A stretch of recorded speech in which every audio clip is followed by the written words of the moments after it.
lipstick I have on. All right, right up. Hola. Happy Monday. Another Hi, Monday. Here we everybody. are. What up? We had a late night. We got a late start. We're trying to avoid that. But little miniature mail went crazy. Yeah.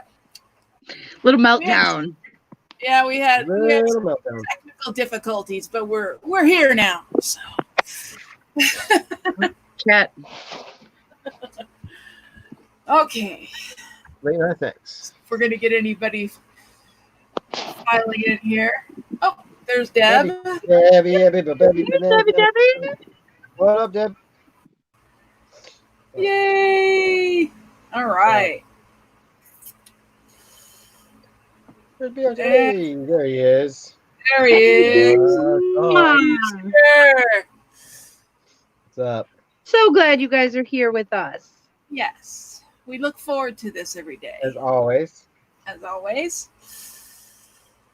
All right. So, first things first, since we had some tea drop today, Yes. we're going to talk about this first. Breaking news. All right. So, as we all found out this morning, Ryan Murphy dropped something on his Instagram about the possibility of a spinoff. Well, I guess it's not a possibility. I guess it's happening. No, it's not a possibility now. Yeah. It's happening. It's actually in works. Yeah. Yep. They're calling it American Horror Stories. Apparently, Which I love. Yeah. Because maybe we'll finally get some inside information to all this shit we keep talking about that we say he doesn't even think about. Well, he said they're one-off episodes, meaning it's like Stephen King's book of short stories, basically, is what it is. Which is nice because if you think about it, it could be contained to what we want to know. Yeah. And I think this is going back into the theme and the feel of what he wanted for the entire series from the jump. Because originally it wasn't supposed to be it was supposed to be an anthology. Yeah, and I think they got away from him, and I think this is his restitution for that.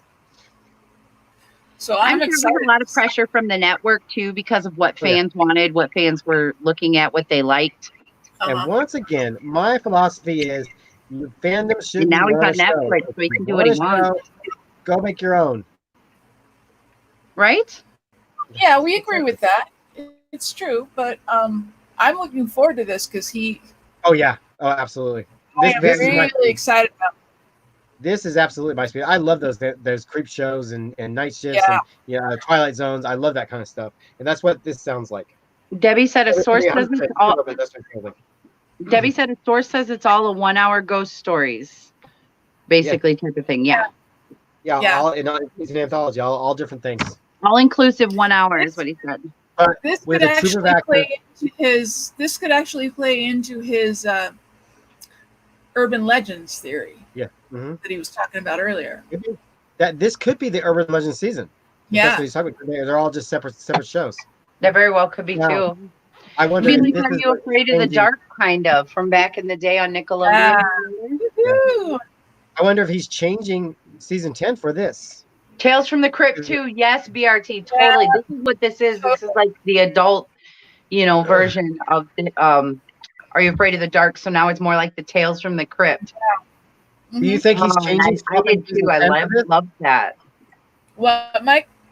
Do you think he's swapping season 10 for this? Is this what we're getting this year? This story? No, because it'd be easier to put episodes out like this. No, because they probably haven't even started production yet. No, they haven't started production on season 10 either. Yeah, they did it in a single day. Yeah, they had to completely scrap season 10 because it was all weather related. Yep. So they're think about it this way: if they did do something now, he could do something where everybody could do like a teleconference thing for an episode. And it could be like some urban legend about the internet and technology. Yeah, the Parks and Rec did it. That'd be really cool. Yeah. So this is actually really exciting because we actually have no way of knowing exactly what he's going to do. Right. And again, it could be just in the works, meaning when everybody else goes back to work, the something they're thinking about. Maybe it's with Netflix, and part of his contract with Netflix to make all those new shows. And there you go. Is it going to air on Netflix or is it going to air on FX? Doesn't say. Yeah, wonder we're definitely getting 10. Because I wonder if it's considered one of the FX slots that he's contracted for through 13, or if it's just one of the new Netflix shows. He wasn't specific on that. Yeah. No, we'll have to wait and find out. Because if it's one of the Netflix shows, this might be a whole lot better than the recent seasons of American Horror Story. He may go back to his roots on this. We'll see. We will wait and see. Yep. Go good. See, Debbie, that's what I was saying. If they're not going back into production until January, they might as well have just pushed it to March when they have the season back. And they could just do it again. Yeah. That was my thought. Is that if they're going to have to delay it anyway, they might as well. They have all this time to possibly revamp any of the writing that they were having. Right. They might have been having a problem with. They already have the cast of the crew, the places, the scout locations, everything that they're planning on doing. It's just they had to wait a year. Yeah. And in that year, all you can do is polish and improve, change it, make alterations, and it's like what I do in the wall hall. I can have a wall up for a year, and then all of a sudden, I'll move this around, do this. There's that they can do to the script, to the characters, the writing and stuff. So, but that is our big announcement. I just think this announcement going around all day. I think this announcement is telling us he's trying to get something out to us sooner. Because this will be easy to get out sooner because you don't have to film multiple episodes. You can film one episode and get it out. Yeah. One of these episodes could be a 2-person cast sitting in a dark room together, on the lighthouse. And there you go. I mean, could you imagine if it was like Jessica Lange and Dennis O'Hara just sitting in a dark room together? Something like that could be insane. Lily Rabe and Dennis O'Hara sitting in a dark room together. Yeah. Insane. Because Freak Show kind of did that kind of thing. Real stripped back episodes. Yeah. I find it interesting that the American Horror Stories will be easily confused by most people that are not big fans. Yes, Back to the Future Hill Valley. Yes, was originally in the Twilight Zone. That was really cool. Yep. It's cool to see them then, spin that around and make a whole movie.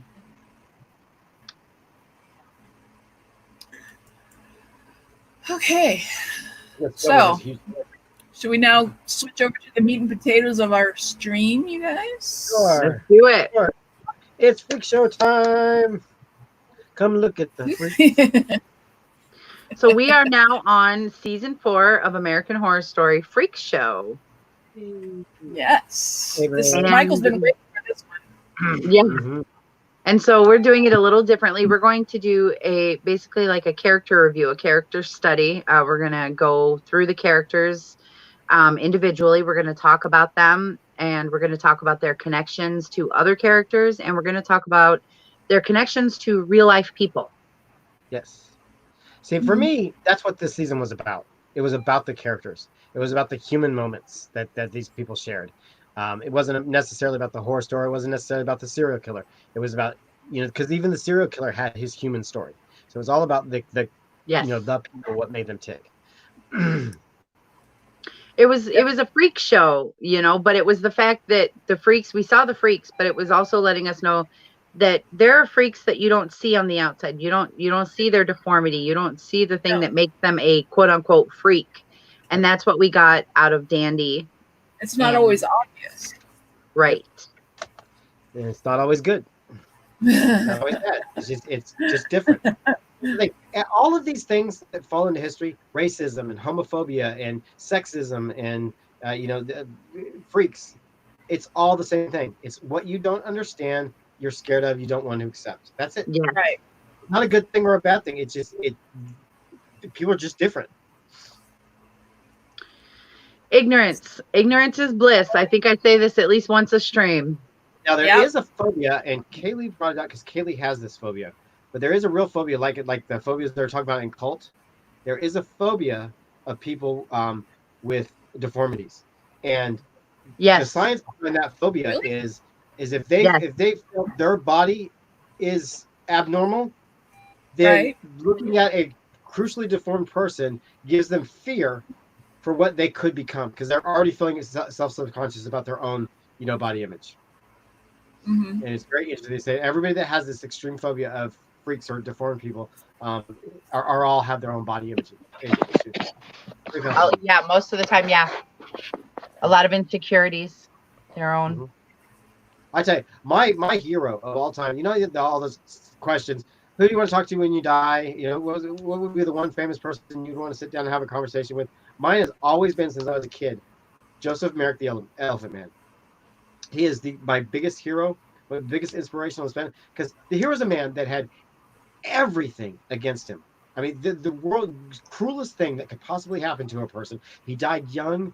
He died extremely unhealthy. He couldn't even hold the weight of his head up. He could not go out into public. He was beaten, shamed, and couldn't even see broad daylight. He had lived in this little room his entire life, looking out at the horizon, not even looking out to the city, looking out to the horizon. That's all he could see, the tops of the churches.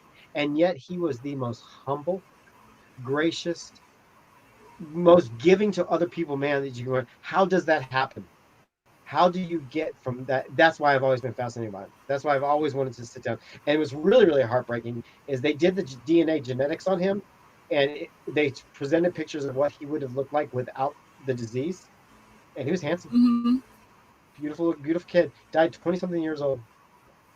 So that's why this show, Brian really got me with this show, because not only are we doing a show on freaks and the ins and outs and heartbreak about all that, they used real performers. They used real deformity people to play these similar sideshow characters. And we'll get to their stories. Yeah. Let us first mention, before we get too far into it, that Freak Show is also loosely based off of the movie Freaks. Movie Freaks, yes. 1950. 32, 39. Debbie. Come on, Debbie.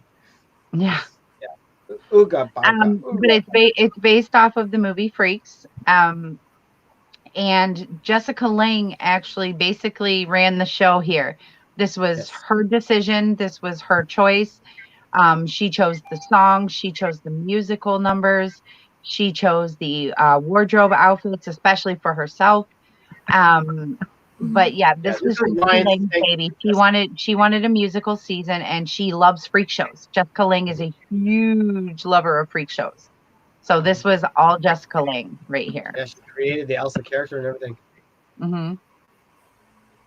Yeah, this is Ryan giving back to her. Thank you for watching this show with me. Knowing it would be her last. Wow. But that's why she went out, on this season. Yeah. That was so today we're going to be talking. Yeah. So today we're going to be talking about Elsa and Bette and Dot. So. Fallon's in the house. Elsa Mars. Those are our characters. Hey, Fallon. Welcome. Yes. Welcome to the Freak Show. Hey, Fallon. All right. So how you want to break this down, Mel? We're going to start with Bette and Dot. Bette and Dot. They start the whole show. No, do you want to start with Elsa? Because Elsa is kind of the ringleader, and she starts. Okay. I was saying Bette and Dot because they started the whole show, but yeah, Elsa makes more sense. Because Elsa kind of brings everybody in, and because she is a fictional person, like our one fictional person. We got a bunch of fictional people that are loosely based off of people. Well, right. But I'm saying as for Elsa, because we know Jessica created that character. Right. Yes. Right. So she is. Well, a little bit on. We're not going to go in depth the whole story, but just what makes her tick, what makes her go. Well, yeah. I mean, I can give you a quick synopsis of Elsa. Go right ahead. She is a German woman who is managing a dying freak show. She is a character portrayed by Jessica Lange. She's a tortured woman with a dangerous desire for fame, and she has a chilling secret. One that when uncovered. What? I said bum bum bum. Oh no! What the fuck? One that when uncovered reveals that she has more in common with her monsters than it appears. Yep. And then we have her background. Mm-hmm. She was a singer and a German expatriate. Patriate. I can't say that word. Yeah, With a dark past of prostitution. Yes. She was a collector and a caregiver of human oddities, often finding them in orphanages, asylums, hospitals, and jails. Even though her intentions for giving her monsters a home might have been self-serving, she was still the leader of the troupe and received the utmost respect. However, due to the rise of television and radio, the entertainment once provided by freak shows was being received elsewhere. Despite this, Elsa was obsessed with becoming an international star. If only she could persuade the sleepy hamlet of Jupiter, Florida, to buy a ticket. Yep. And what's interesting about Elsa's case, above all, is kind of going on that Tiger King line. Is there's a line that Elsa crosses. She's using the misery of these people for her own self-gain most of the time, but then she has that piece of her heart that, when it breaks down to the individual and the individual that she's collected over the years, there is, for some of them, not all of them necessarily, but for some of them, a real motherly sense of love, with Ma Petite and with Pepper and stuff like that. But, when she's angry at somebody and writes somebody off, she can just write somebody off because it's always been about her. It's always been about her rise to fame. And it's because of what was taken from her. I don't know if we're going to go into her backstory here or in Villains. Yeah, a little bit.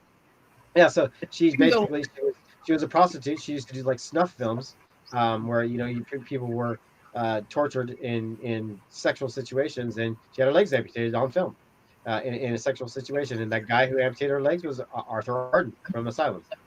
And we'll talk more about him. We're going to do a Villains episode later on. We'll talk about him when we get to Villains. So by her becoming a sideshow freak per se, a double amputee, she tried to hide the fact from society because she could pass, but at the same time she always felt, I'm going to be with my kind. I'll never be judged in that way. I can still be mother overbearing, warlord over this.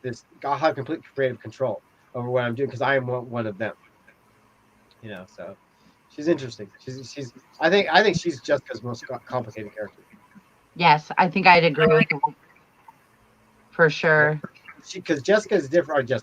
Elsa is different with each and every individual. Her connections are different with each and every. This was your favorite character. Elsa? Jessica did say that this is her favorite character. Yeah, right. Yeah. And then of course you got all the musical numbers with her in this too. It's just absolutely phenomenal. Let's see. Because during Freak Show, Elsa has an immense desire to be more than she thinks she already is. Yep. On the outside, it appears that she has succumbed to the ways of greed and often appears to be cold. Much of the time, Elsa does what she feels she needs to do to get where she wants to be. However, Elsa is willing to show her soft side even for the smallest moment. Examples of this include her relationship with the freaks, as she is the victim of a freak accident herself. Yep.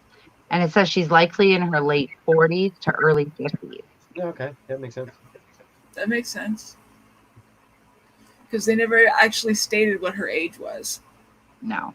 Yeah, she has a sense of grandiose delusions, grandiose behavior. She also has a sense of placing self-importance on herself. And then at the same time, the self-deprecation, I'm the reason they're failing, plays into Elsa as well. Yes. Mm-hmm. She's cool. And what as far as she's concerned, it's all about her. What a wardrobe. That's some of the ugliest costumes I've ever seen created for a character, but they so fit that character.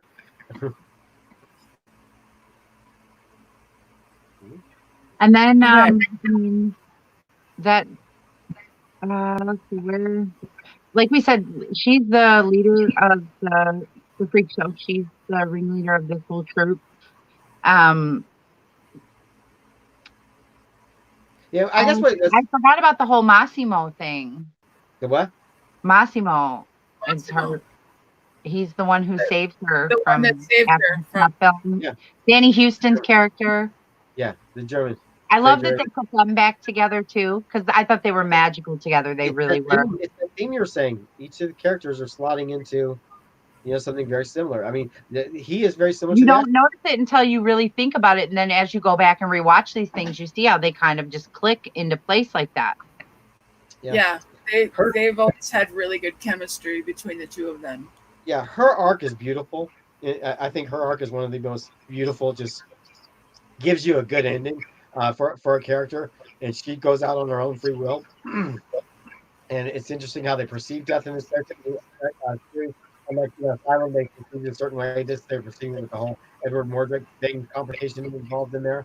But the fact that she goes on from the freak show after losing so much and really letting them down, she still pursues the television, still pursues movies. She gets on television. She's wildly successful, massively successful, and then she's able to come back to the freak show to rest and give herself to Mordrick. We'll talk about Mordrick in the villains season 2, but Yeah. And also Jessica, I think Jessica has some of her best moments in the entire series here, especially with the Pepper episode when she takes Pepper to her and there's that brief that discussion on the couch when they're sitting there, and she's talking about the hand, and I'll always be here. No, don't cry. I could watch that scene a million times, and it's always, He has to leave her. Yeah, when she basically says, "Whenever you miss me, just put your hand to your cheek, and I'll be there." Yeah, and Pepper does that in Asylum, does she not? Yes. Yeah, she does. That's a good point. Yeah. It's tragic what happens to Pepper when you find out that she goes through all those years in the asylum, but then Pepper gets a great ending as well, or so we think. Or so we think. At least it was good for her.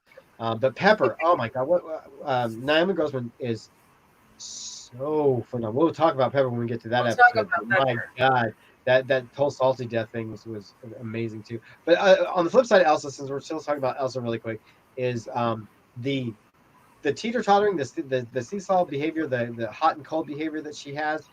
Jessica can just turn it on a dime. 1 minute she's coddling one of the freaks, and the next minute she's trying to kill another one. Next minute she's yelling at a business person.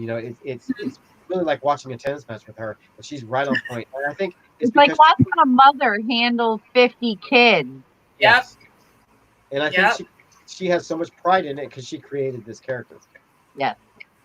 Yeah. All right. So that's Elsa. We will hit on a lot of more Elsa when we hit on. Because Elsa connects with everyone, and that's why we don't really need to talk too much about Elsa's connections right now, because we'll go through Elsa's connections as we go through everybody else. What we're going to talk about now. Right. And so then, since we have Elsa, let's start this way. We have Elsa reading a paper that says something extraordinary had been admitted to the hospital. Elsa pays a visit on the pretense of visiting an ailing aunt. After befriending the candy striper Penny, who we will talk more about later. Yep. And borrowing her uniform, she makes her way past the police guard into the secure wing to get a closer look. She finds the sleeping conjoined twins, Bette and Dot Tatler, and is immediately delighted by their potential as her new headlining act and saviors of her floundering freak show. First off, before we talk about this character at all, can we not say that the technology that they used to create them, and the performance? Well, Sarah even said this was the hardest character for her to play because she had to be in makeup and everything for so many hours. And every scene they shot took hours. And they had to do it twice. They had to have a full 2 passes. So every time Sarah was on set, every time Bette and Dot was on set, the entire rest of the crew, everybody. It's almost like every scene. Yeah, exactly. So they had every scene twice, at least twice. Who knows how many multiple takes in each scene, and they had to keep switching the prosthetics, and then the switched prosthetic would get CGI treatment. I mean, there's, who knows how much money went into just this character. In fact, this season up to this point has had the most special effects of any season, and you don't necessarily think so, but half of the freaks were done with CG, computer animated. Twisted was done with CG animated. Mordrick was done with CG animated. So there's a lot of characters and a lot of scenes and stuff that were all just computer generated. And then, but with Bette and Dot being 95% of the entire series, That's a lot of work, and I cannot imagine what physically what Sarah Paulson went through, each and every day, and how it must have been after doing this season, because it's got to be crazy wearing those two head things like that, and then redoing it every single time. Well, and then you think when they would put one on, her head wasn't perfectly straight. She'd have to tilt. Yep. Yeah. And it's just, so you have to hold that way for so long too, for hours. Really creative design, because how they filmed Bette and Dot, the different camera angles, and the one looking up, one looking down, you never got them confused. Never, not once. Bette and Dot were too specific. Well, even the facial expressions and everything she uses were so different for each one. It just for her to keep that in her head for hours and everything else, with all of the time like you have to wait in between takes and everything else, and just to keep all of that and to remember as you're reading these lines, which you're reading back and forth for each character. Like that's she has to move. Then she has to move both sides of her body in different ways because she's moving for two different people. Yeah. So it's one thing to do it in a 2-hour Broadway show because you got the 2 hours done. It's another thing to film 3.5 months like this. Yeah. Every single freaking day. It's got to be insane. For hours on end, because you think how long they filmed for. She didn't win an Emmy, did she? No, not for this one. That's fine. There's a couple instances in American Horror Story got overlooked that was absolutely just robbed for it. And one is this. Unfortunately, it was because of other things that had come out that year. And not saying that none of them were deserving, but there's some that weren't as deserving as others, for sure, with the win. Yeah. And like you said, there was a lot overlooked. Well, like Evan never got nominated for Colt, which was a master class of acting. What can you do? I know. I don't run it. Nobody asked my opinion. People's choice is words too. Okay, Dot. So Bette and Dot are conjoined twins who were recruited by Elsa Mars as new members of her troupe of freak performers. A little bit of background on Bette and Dot. Elizabeth and Dorothy. People forget that are Bette and Dot for short. Mm-hmm. Elizabeth and Dorothy were short for Bette and Dot. They were born in Alabama. They share nearly everything but personality. Impulsive dreamer Bette is enamored of movie stars like Betty Grable. The guarded and stoic Dot claims not to enjoy his sister's nighttime explorations of their shared body. And after fleeing Alabama for unknown reasons, they live hidden in their mother's home, virtually prisoners. During an argument with her mother regarding this confinement, Bette flies into a rage and stabs her mother repeatedly with a table knife. The next night, racked with guilt over her complicity in this murder, Dot stabs his sister / herself with a pair of scissors. Yeah. Try and cover it up. Yeah. Dot's so simple, whereas Bette thinks things through. Mm-hmm. Now, they're both nearly identical in appearance, both having chin-like, straight, reddish-brown hair, usually contained with a headband, until, obviously, we know Dot later. They usually have different colored headbands and wear colorful dresses. Bette is usually very sweet and gentle, craving fame and luxury, and most importantly, freedom from her restrained life.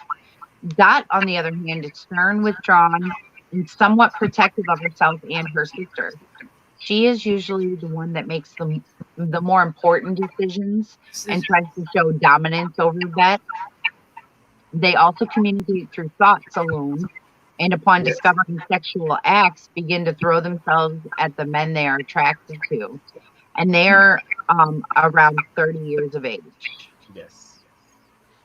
And they're both naive, even though Bette tries to think things through and looks at things a little bit more logically. They're both so sheltered from the world because of what their mother did to them. I can't imagine. Well, and we have to remember, again, we're talking freaks. And like we said, the mother kept them confined and everything else because we have to think of the time period that it was. So if you think real life, people like that wouldn't have been allowed to go out in public. people wouldn't even, like, the family wouldn't even acknowledge that they exist. They're an abomination of God. Well, right, because it would also be a reflection on the family negatively for having this child with a deformity. Yeah. And can you imagine what's going on? Those girls have complete free thinking brains for themselves. And they grow up just like us. There's nothing mentally wrong with them at all in any way, shape, or form. So just like us, they grew up as children, and then into the adults, into their 30s, and to not know what the real world is, but yet know that you are singularly, how do you say that? The number one just oddity of your entire community. That you can't go outside. And to think that there's not anybody else out there like you. Yeah, not even just with two heads, but who's considered a freak. Yeah, not understanding why, not understanding the world and how it works, and then to be thrust in that after one tragic event the story starts out really, really tragic. Then it's just here we go. So basically, their story starts with them being found in their house, which I don't remember why the police finally showed up. Maybe like the mother wasn't answering, neighbor or mail piling up. It was the milkman that discovered it. The milkman showed up to deliver the milk, and then the milk was still left on the porch, so he knew something was wrong, so he went into the house. They were hiding. He discovers them, and then so he calls the police and everything, and then the girls are brought to the hospital to be stabilized because the stab wound from the scissors and all. Yeah. But they're being held as homicide suspects there, and that's why the guards are watching the door.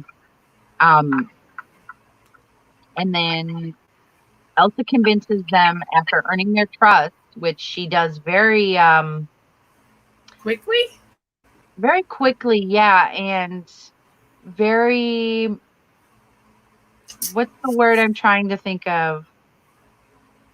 Manipulatively, manipulatively. Oh yeah, this is the greatest. This is the new Chotsky. This is the new thing that's going to be the talk of the town. The new thing she wants to collect that's going to make her a star.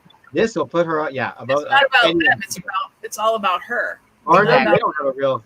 Barnum didn't have a real parasites twins. These girls were real, and what made them so special about their Bette's very very weary of Elsa, whereas Dot's like, I want to be a star. Yeah, let's do it. I love Dot. Just he said so simple and just like so innocent. Yeah. To her detriment.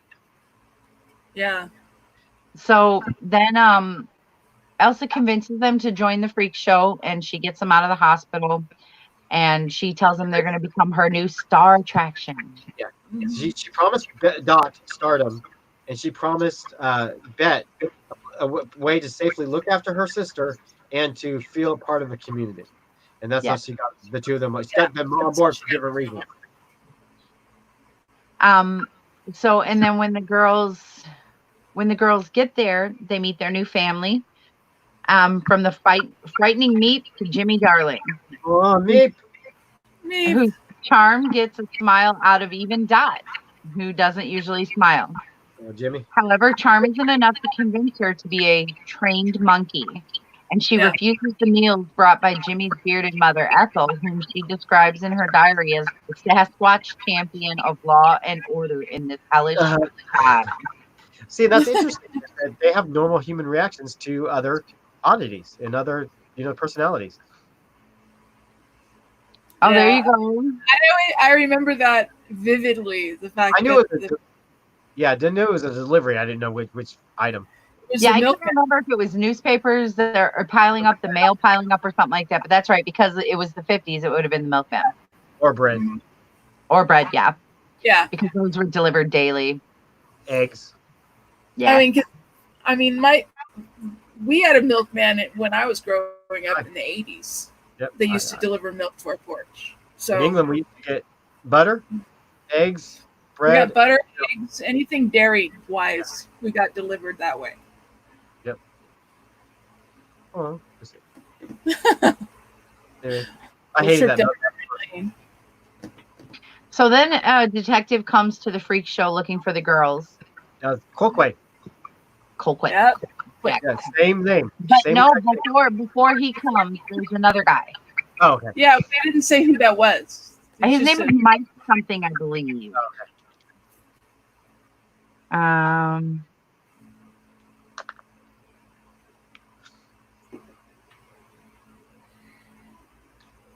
What? Colquitt was the second. Okay, and then okay. It doesn't say specifically, but yeah, that one comes later because first Jimmy kills the detective who comes looking for Bette and Dot. And this is when Bette and Dot finally realize that Jimmy's on their side. Somebody's here to help them, protect them.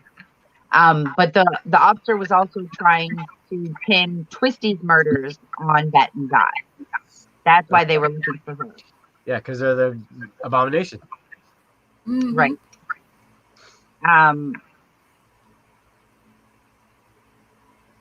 Oh, here we go. See, and here's another one. Look, because it says afterward, after Jimmy kills the cop, he rallies the carnies into an orgy of mutilation of the cop's body.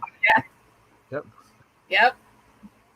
That's another like that whole everyone stabbing at the same time moment type of thing. Yep. Yeah. There's a lot of that going on in multiple seasons. It's like that whole cult-like behavior, that whole mint of unity, doing all the same thing, even though it's morally wrong. Right. And that's with a cult, any type of cult, people are there because they're looking for a connection. They're looking for some faith, some hope, and a community. Yeah. And that's what these cult leaders prey on. Yeah. And that's exactly what Elsa did when she recruited Bette and Dot. She did exactly that. She's trying to bring the town folk to their show so they can make more money. Right. That's the whole thing behind what she's doing, and that's what brings Dandy into the fold. Yes, and Dandy. Yes. So after their first performance, they are then propositioned for purchase by Dandy, who with his mother Gloria were the only few members of the audience, and they express interest to the freaks, especially the twins, Bette in particular, and then they refuse. Yeah. Everything there could be bought. That typical mentality of, the rich and wealthy is, if I want it, I can have it, and including those girls. I want them. I want them as my little plaything. I have them. And it shows you where the world is always at with this kind of thing with money and greed and sad. Right. Well, then we have when they're singing and Bette becomes jealous because Dot has a better singing voice than her. Yeah. She wanted the other way around. The other way around. The other way around. The other way around. No. Bette becomes jealous of Dot's voice. But Dot begins to dream of being separated from her sister. Dot is the Bette wants the separation. Correct. Yeah. Okay, so that's written in here wrong. That's right. Dot wanted to be the star, and Bette had the it factor. Right. Had the voice, had the thing. Yeah. And so which those songs, by the way, if you guys out there don't know, those songs are downloadable on like iTunes and Apple Play and whole season, all the whole season is a concept album. Yeah. Mm-hmm. But there was also more jealousy involved there because of the fact that Elsa wanted to be the star attraction, and she no longer was. Yes, Elsa brought it on to boost her, and instead they become the star, or they were looking like they were going to become the star, and Elsa had to put a stop. She wasn't going to have that. Elsa sells them to Dandy. Yes. So then we got that whole scenario with them. And then we meet Esmeralda and Stanley, because Stanley promises the girls fame and stardom. Because he says that he's from Hollywood. He pitches a show idea to them, and he offers them this is when he offers them a pair of cupcakes. Yes. Which he's injected with poison, hoping to sell their body for profit. Dot refuses for both of them, saying that they need to watch their figure. And then the twins discuss with Elsa about Stanley's plans and the promises he's made for each of them. And she's like, "You want to move on? Go. That's the door."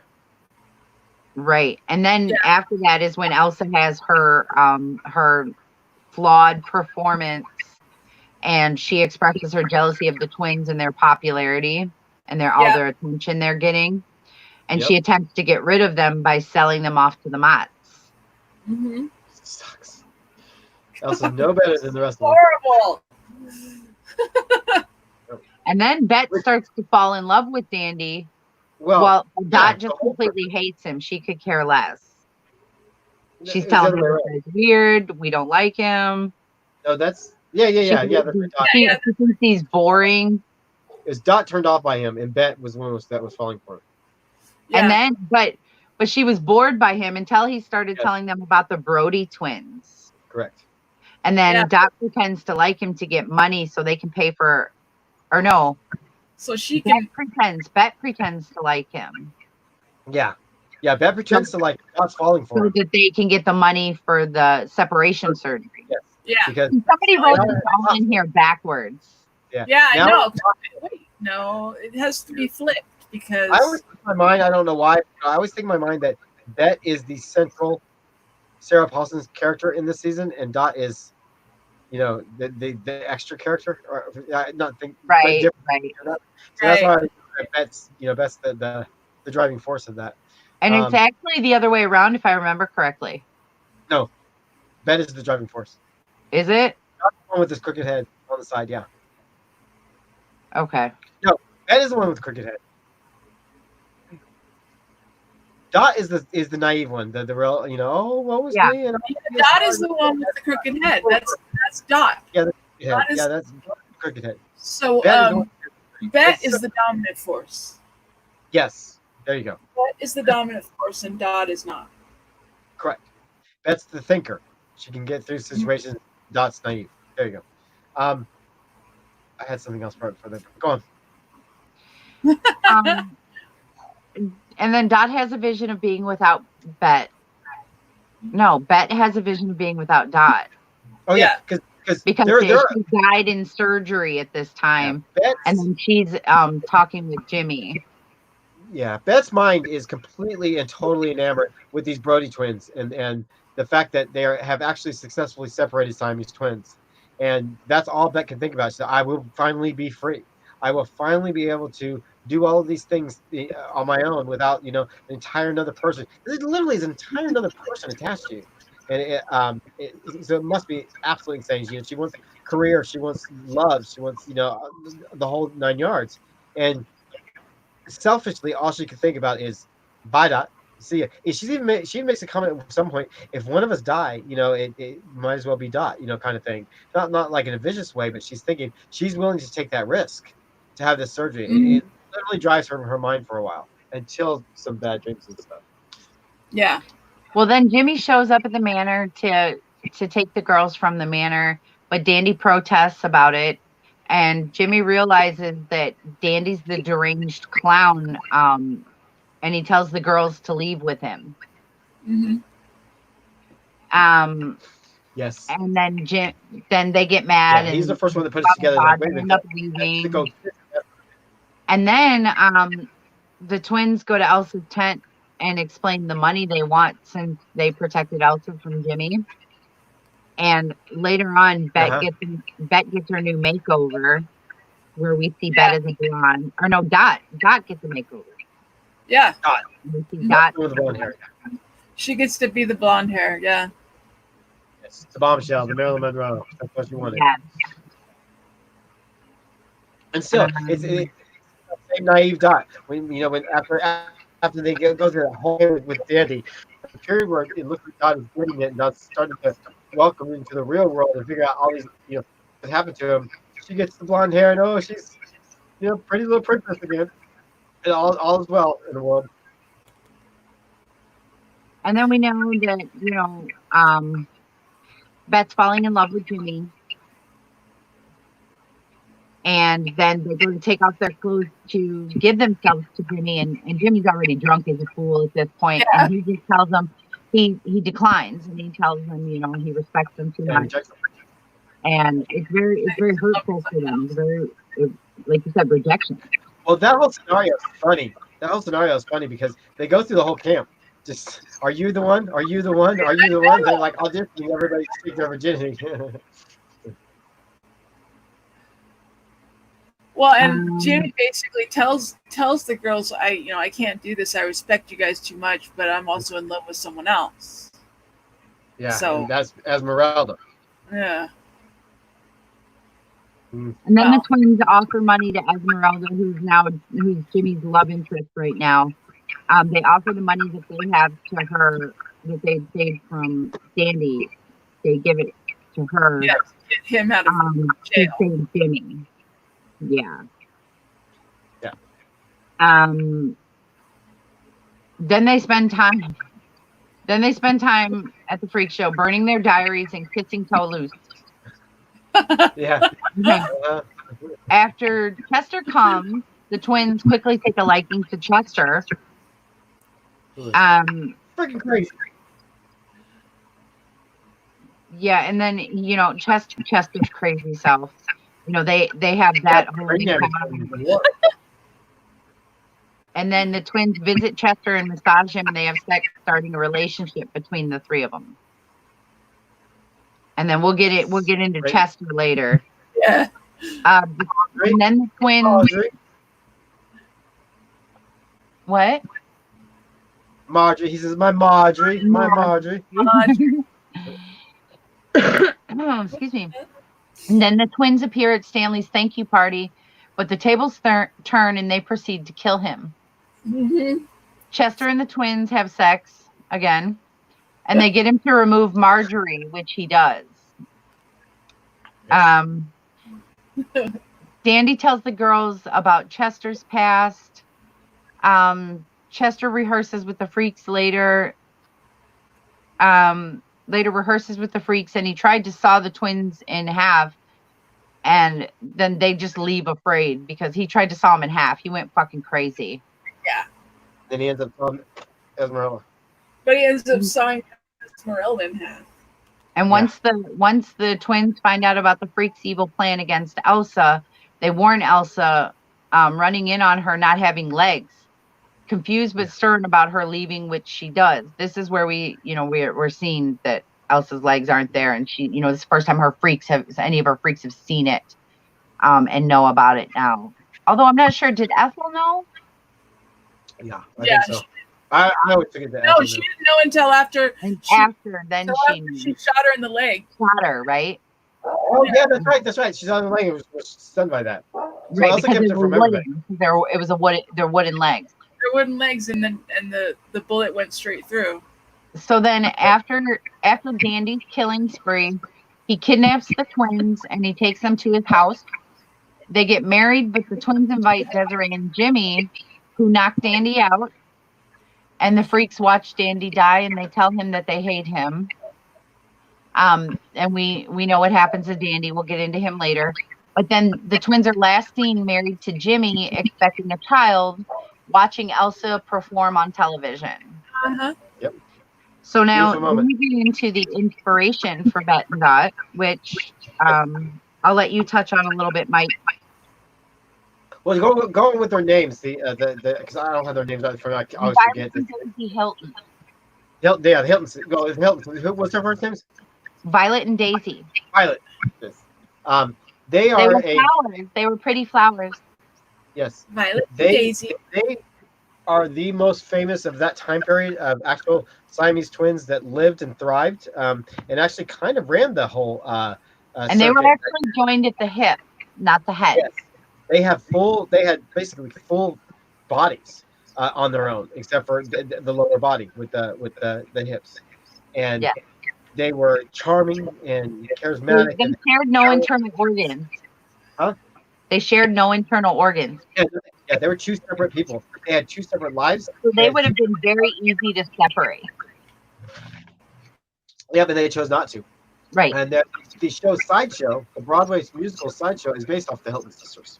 And they were actually born in England in 1908. Do what? They were actually born in England in 1908. Yeah, but they became part of the American Freak Show circuit, right? And they they're just the most documented because they had the fullest life.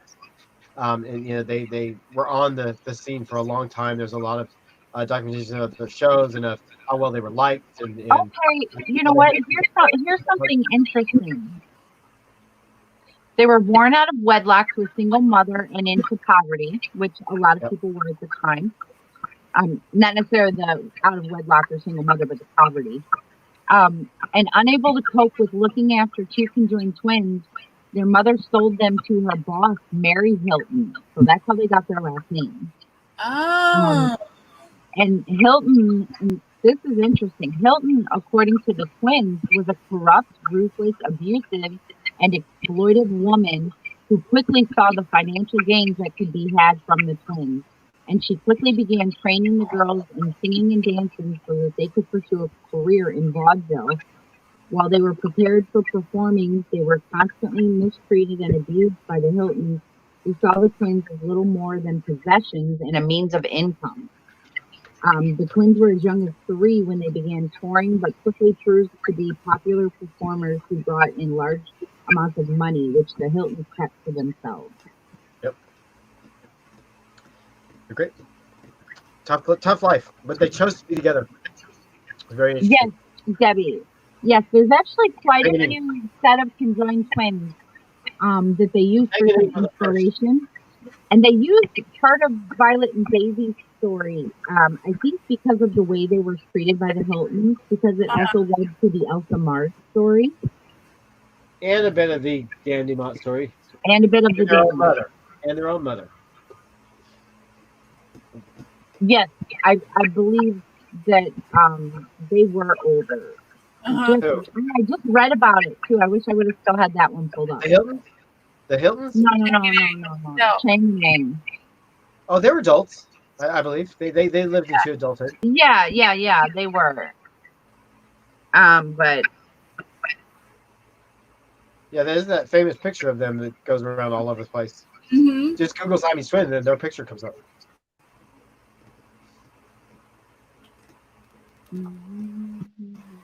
And then while touring America, Mary Hilton died, and the twins were given into the guardianship of the Hilton's daughter, Edith, and their son-in-law, Meyer. Meyer proved to be equally as abusive and exceedingly controlling of the girls, much like Bette and Dot's mother. Meyer forbade the twins from doing anything without expressive permission. Meyer and Edith purchased a mansion in Texas from the money the twins had earned while the twins were sent out on tours in America. And during their tours, the twins were caught up in a scandal whereby they were accused of breaking up a marriage and were sued $250,000. A lawyer called Martin J. Arnold went to Texas to speak to the twins on the lawsuit, and during conversations with the twins, discovered the abuse and exploitation the twins had endured at the hands of the Hiltons. Arnold took on the twins' case, and in 1931, the twins received a large sum of money and their freedom. They continued their careers with the new show, The Hilton Sisters Review, and starred in Todd Browning's 1932 film, Freaks. I told you it was 30-something. 1932 film, Freaks. Their characters in Freaks are similar to those of Bette and Dot. One is reserved and disapproving, while the other is optimistic and quick to romanticize. However, after their appearance in Freaks, the twins' popularity declined and they became self-destructive. They had affairs, sham marriages, and legal problems. By the 60s, that's crazy to me. By the 60s, they were penniless. And restored to touring drive-in movie theaters. The tours were so unsuccessful that the twins were abandoned by their manager at one drive-in and left without any money or transportation. With little option, the twins found employment at a grocery store in the town where they had been left. They were just left there. They worked in a grocery store. Because remember, now their family's living in Texas in a mansion. Yep. But they have their freedom from their family. So that they're not in Texas anymore. 2 years later, the twins were found dead in their home. A physical separation for Bette and Dot was most likely the modern day conjoined twins, Abigail and Brittany Hensel. Just as Bette and Dot do, Abby and Brittany have each their own heart, 3 lungs, 3 kidneys, a widespread chest, 2 necks, one appearing shorter than the other, 2 heads, 1 set of arms and legs, and 1 vagina. The twins are fully functioning and must work together to complete a task, as one twin controls one half of the body and the other cannot. And they've had reality shows, and they've had their documentaries and stuff. Those 2 girls are absolutely fascinating, but I can't watch them. Oh my god, they drive me crazy because they literally finish each other's words back and forth. Well, that's so annoying. They're typical teenagers too. Yeah. Oh yeah, they're very typical teenagers. Well, they're college age now, or beyond college age now. Yeah, but still, it's like that mentality, that teenage mentality. You can only take so much. Well, they became teachers. The last reality show they did on them, they were actually on the job, is like sub teaching for some classes. Oh, it earned her a Primetime Emmy nomination for Outstanding Supporting Actress in a Limited Series or Movie. So she did get the nomination. She didn't get the win. Oh, the nomination's fine. She didn't win it, but she did get the nomination. She had to shoot each scene twice. When Paulson is filming as one twin, she wears the prosthetic of the other, and the scenes are later edited with CGI. So she went back and forth. Yep. Right. Every scene had 2 passes, complete passes. Yeah. So every actor shot this thing twice. Anybody that had any scenes with Sarah had to do everything twice. And all the musical numbers. Well, shot the scenes twice. Shooting the scenes can be multiple little things, multiple takes to make one scene. Like think of the songs. Just filming those songs. In terms of evilness, Bette and Dot were ranked number 4 and number 6 amongst the characters portrayed by Paulson. Really? Huh. I can see that. Actually. Yeah. They're manipulative.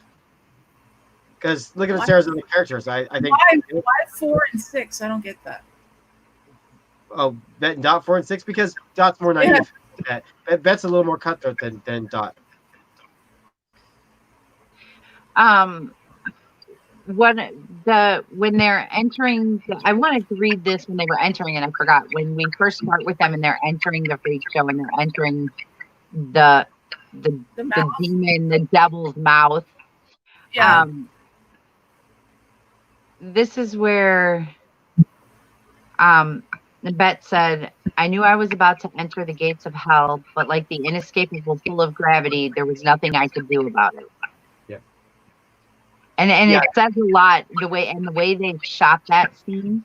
It's very eerie. Aside from the devil mouth, even if you didn't have that, just the scene itself is eerie.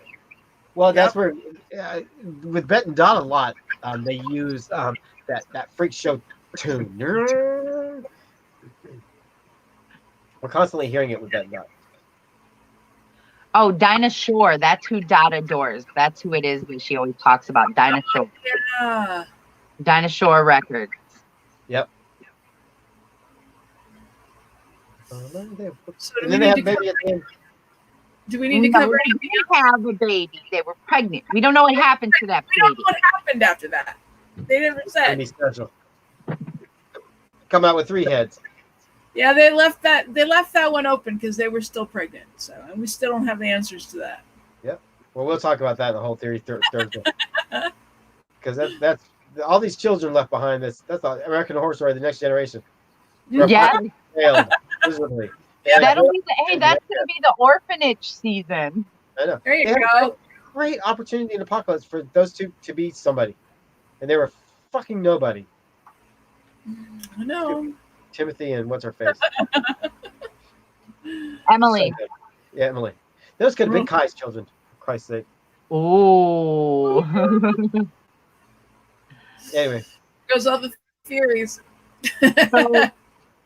So that is Bette and Dot and Elsa Mars. That is our first I added on the list here. Study and Connection. Wasn't there somebody I added on the list here on the list in the notes? No. No. Not for today. Okay. Not for today. Yeah. So we thought we were going to go long with these guys. Well, we went an hour, so. Well, we only had 2 on this one though. I know. Yeah, that's why. I mean, Well, the other these ones. are two of the main characters that have a lot more story. So, Yeah, and tomorrow we're gonna do the family. Darlings. Yeah, Tomorrow will be the Darlings. Really associated with them. So that's going to be a big topic of conversation because you got Ethel and Jimmy are just as equally main characters as Bette and Dot are. So and then Dell, who becomes a secondary character. Yeah. In fact, Bette and Dot, and then Ethel. Ethel may be my favorite character in the show, but I love Bette and Dot because I just respect Sarah Paulson's performance so much. But Kathy Bates' performance, doing that off accent and in her method way, She stayed in character the whole time they were filming. Oh yeah, absolutely. And I love that accent. I love the distinctness of that accent that she did. It was amazing. And she said, I just kind of made it up. I don't know. It just kind of came to me one day.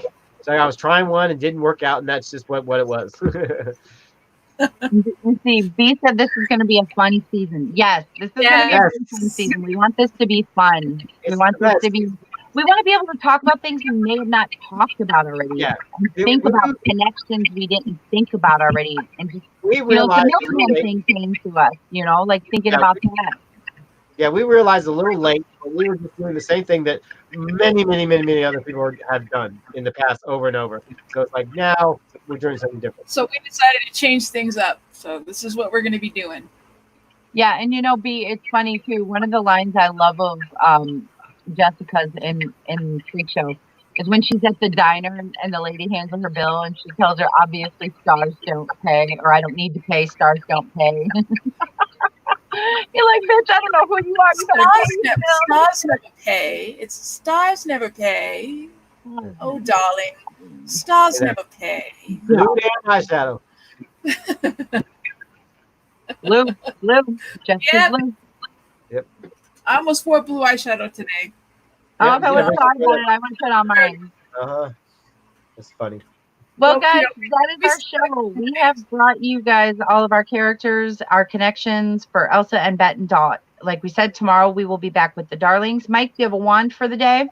I do. And following up with yesterday's one, as a matter of fact, it is, drum roll, please. Why do I never have a white background? This is Ron Weasley's wand from The Cursed Child. Oh, the first one? Is that No. This is from the play. This is his from the play. Okay. Yeah, from Cursed Child. It looks similar. It does. Mm-hmm. Yep, same deal. Looks similar to his, but more stickish than.